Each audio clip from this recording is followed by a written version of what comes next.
First of all, what were your impressions of that fight while it was happening, and had you made up your mind that you were going to fight the winner of that fight when you were sitting there? Or before the fight? Absolutely not. You know, I was in New York City with one of my best friends, you know, Curtis 50 Cent Jackson, and you know he lives in Connecticut. He has he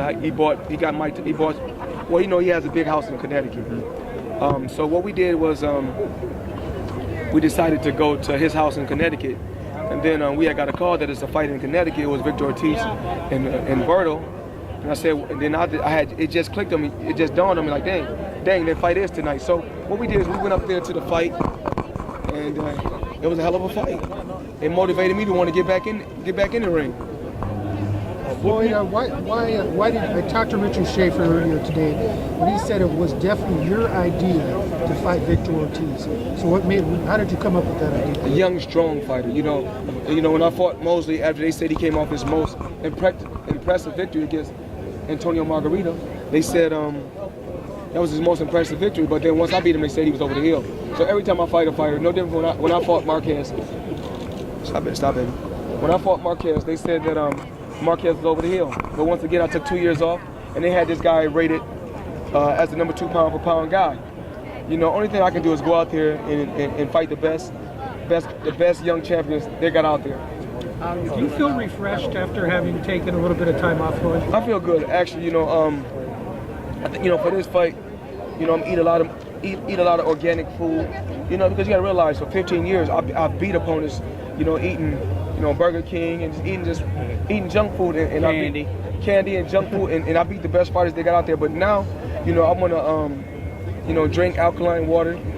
I'm eating more healthier, so I feel a lot better now. Look, Victor is a southpaw. You fought 2 southpaws that I can remember, Zeb Judah and Corley, and you had a little bit of trouble with both of them. Do you have a new game plan for Victor? Well, Shane Mosley wasn't a southpaw. There's been other fighters in there.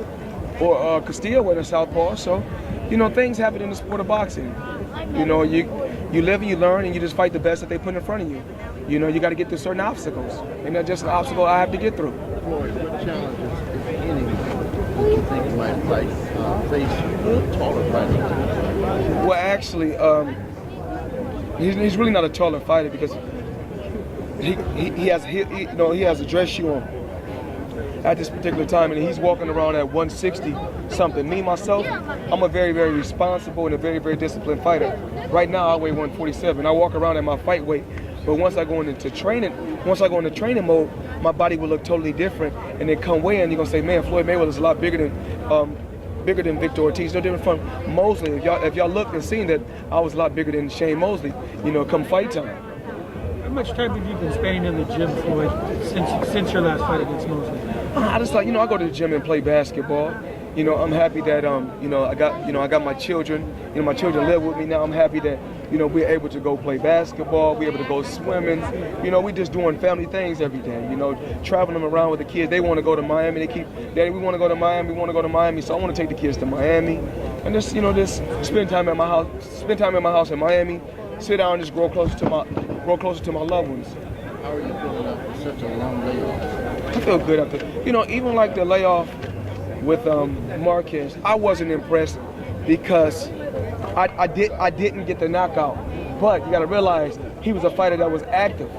You know, I was a fighter that was off for 2 years, and of course, he has a lot of experience. You know, in the sport of boxing, so he knows how to survive. You know, like I said before, Floyd Mayweather, like Ricky Hatton came to fight. You know, if a fighter comes to fight and not survive, he will get knocked out by Floyd Mayweather. Floyd, in your fight against Mosley, he hit you one time basically, and then basically he never hit you again after that. Do you think people quite understand yet just how good you are defensively when you want to be? A lot of times people say Floyd is not an exciting fighter, but you must realize I didn't just wake up overnight and just say, you know what, I'm averaging 1.5 million homes at $70 a pop. Things like that don't just happen. It takes time. I earned it. I gave the sport 15 years. I earned it. All I ask for is my just due. And when it's all said and done, as long as my family is happy, I can live with that. Well, Ortiz got to realize this. Like I told him today in the face-off, it's totally different at this level. It's totally different at this level because you see how this press conference was today? This is normally when Ortiz fight, this is how many people is at the fight. Now you're going into an arena. Now you're going into an arena where it's 15,000 fans. And when you in the back of that dressing room, you can hear it erupting. You go to and it all started with Floyd Mayweather. It all started with Floyd Mayweather. You know, I'm the first one to start. When you come to the press conference,